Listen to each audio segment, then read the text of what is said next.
تاریخ پڑھیے. آؤ تمہیں بتاتا چلوں سندھ کی زمین پر ایک مسلم بیٹی کو اغوا کیا گیا. توجہ ہے نا آپ لوگوں کی؟ ایک مسلم بیٹی کو راجہ طاہر نے اغوا کیا اور اس وقت میں خلافت کی کرسی پر بیٹھنے والے کا نام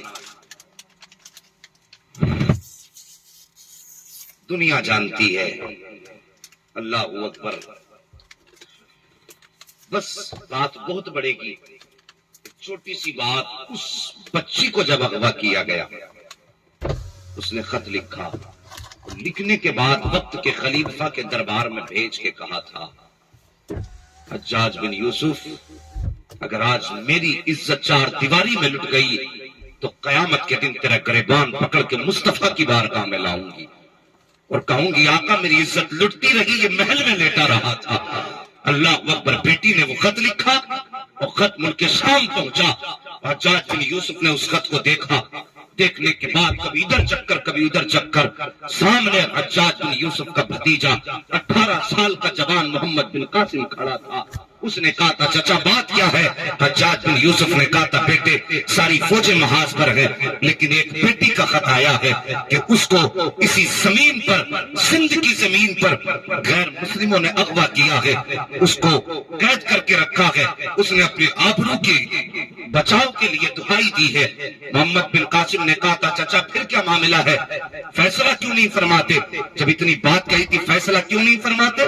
تب اس نے کہا تھا فوج نہیں ہے. اللہ اکبر. محمد بن قاسم اب 18 سال کے جوان کی شان دیکھو. انہوں نے کہا تھا چچا اگر فوج نہیں ہے مہربانی کرو پھر مجھے جانے کی اجازت دے دو. چچا نے کہا تھا بیٹے سمندر پار جانا ہے تو اکیلا کیا بگاڑ لے گا؟ کہا چچا اجازت تو دو. چچا نے اجازت دی. قاسم جو تیری مرضی ہے وہ کر لے. اللہ اکبر. یہ 18 سال کا جوان آیا جامع مسجد کے اندر اعلان کر دیا لوگوں نماز کے بعد ٹھہر جانا مجھے کچھ ضروری بات کرنی ہے. اور میری قوم اگر آج امام صاحب کہہ دیتے ہیں کہ تھوڑی دیر ٹھہر جائے گی نماز کے بعد بات کرنی ہے تو جو سمجھدار ہوتے سمجھ جاتے چندہ کیا جائے گا تو وہ چپکے سے جوتے بغل میں دبا کے نکل جاتے ہیں. کہیں مجھ سے سیمنٹ کی بوری نہ مانگ لی جائے, کہیں مجھ سے کھاد کے, کہیں مجھ سے گٹی مورم کوئی سامان سریا نہ لے لیا جائے. یہ طرح طرح کے خیال لے کر کے لوگ مسجدوں سے نکل جایا کرتے ہیں. لیکن اس دور کی بات ہے محمد بن قاسم نے کہا تھا ٹھہر جاؤ مجھے کچھ بات کرنی ہے. جیسی اتنی بات کہی تھی سارے لوگ یار جوان کو چھوڑو,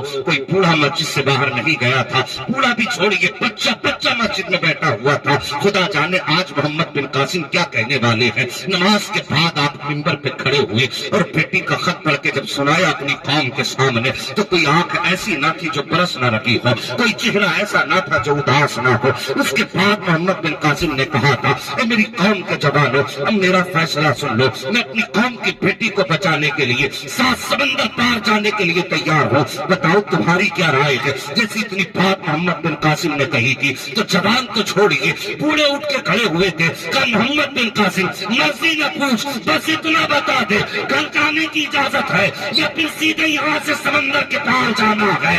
تب محمد بن قاسم نے کہا تھا تمہاری رائے کیا ہے؟ تب انہوں نے کہا تھا محمد بن قاسم رائے نہ پوچھ پتہ بتا دے بیٹی کہاں ہے, یا تو مر جائیں گے یا بیٹی کو بچا کر کے لے کر کے آنا. نعرہ تکبیر, نعرہ رسالت, علماء اہل سنت, مسلک اعلیٰ حضرت سرزمین بھولا نگلا مفتی حماد رضا صاحب قبلہ.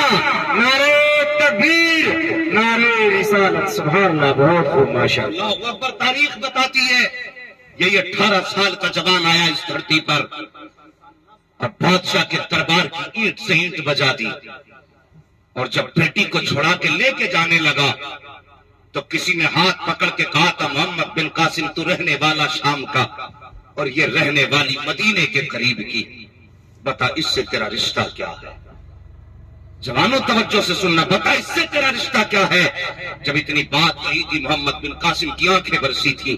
محمد بن قاسم نے کہا تھا کچھ رشتے وہ ہیں جو خون سے بنا کرتے ہیں, کچھ رشتے وہ ہیں جنہیں باپ بناتے ہیں, لیکن یہ رشتہ وہ ہے جسے مدینے والے رسول پاک نے بنایا ہے.